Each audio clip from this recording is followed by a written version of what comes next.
கவனிச்சுக்கோங்க. இது அடிக்கடி நமக்கு கேட்கக்கூடிய கேள்வி, பரீட்சையில் அதிகமாக கேட்குற கேள்வி இது.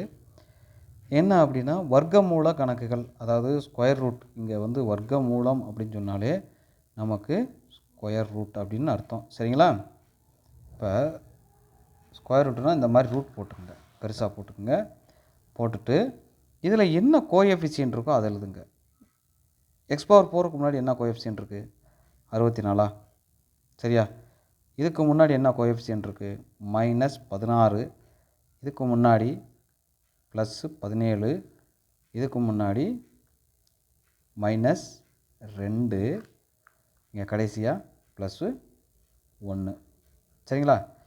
இப்போ இந்த ஸ்கொயர் ரூட்டு அப்படின்னா என்ன அர்த்தம் அப்படின்னா, ஃபஸ்ட்டு இதுக்கு வந்து நம்ம ஸ்கொயர் பார்க்குறோம்.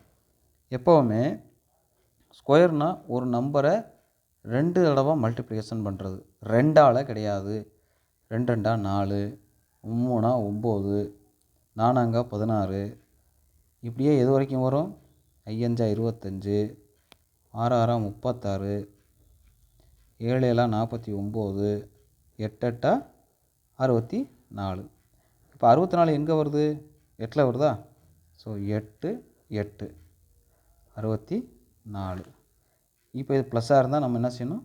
மைனஸாக மாற்றணும். மாற்றி இது ரெண்டையும் நம்ம என்ன செஞ்சிடறோம்? அடிச்சிடறோம். இப்போ மிச்சம் என்ன இருக்குது? -16 +17. இது ரெண்டையும் இறக்கணும்.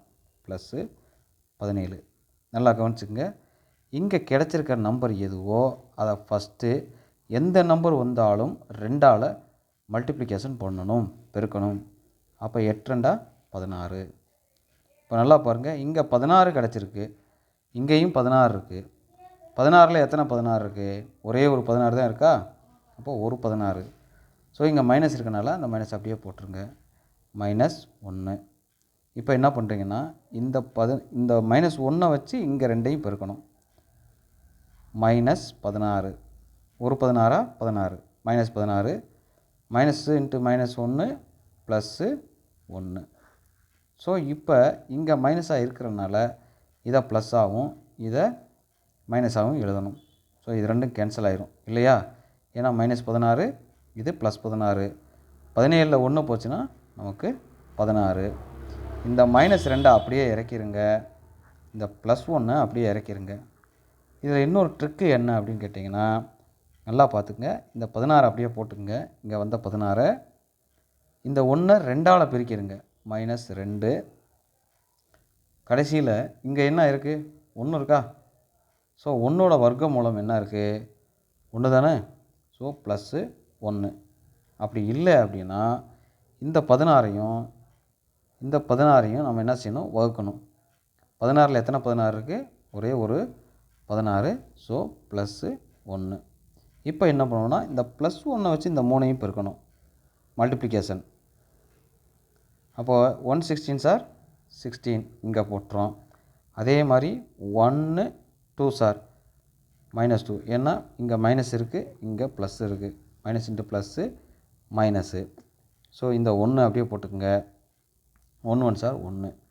இப்போ பாருங்கள், இங்கே மைனஸ் போடுறோம், இங்கே ப்ளஸ் போடுறோம், இங்கே மைனஸ் போடுறோம். அப்போ எல்லாம் கேன்சல் ஆயிரும். ஸோ 0. ஸோ இட் இஸ் என்னதுன்னா, இது வந்து ஒரு கம்ப்ளீட் ஸ்கொயர், இது ஒரு முழு வர்க்கம் அப்படிங்கிறதுனால இப்போ வர்க்க மூலம் எழுதுகிறோம். கடைசியாக கீழே என்ன எழுதணும் அப்படின்னா, வர்க்க மூலம், அதாவது ஸ்கொயர் ரூட். என்ன அப்படின்னா, இங்கே என்ன இருக்குது? 8 இருக்கா? அந்த 8 அப்படியே எழுதுங்க. இங்கே -1 இருக்கா?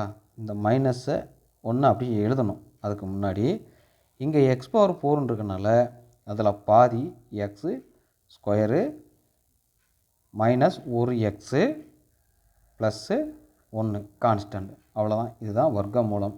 இதுக்கு இடையில இந்த 2 கோடு போடணும். இல்லை வர்க்க மூலம் எழுதலைன்னா இந்த 2 கோடை போட்டு இதை போட்டாலும் ஓகே தான். அப்போ இதுக்கு நமக்கு எத்தனை மார்க் இருக்குன்னா 5 மார்க்கு நமக்கு கண்டிப்பாக இருக்கும்.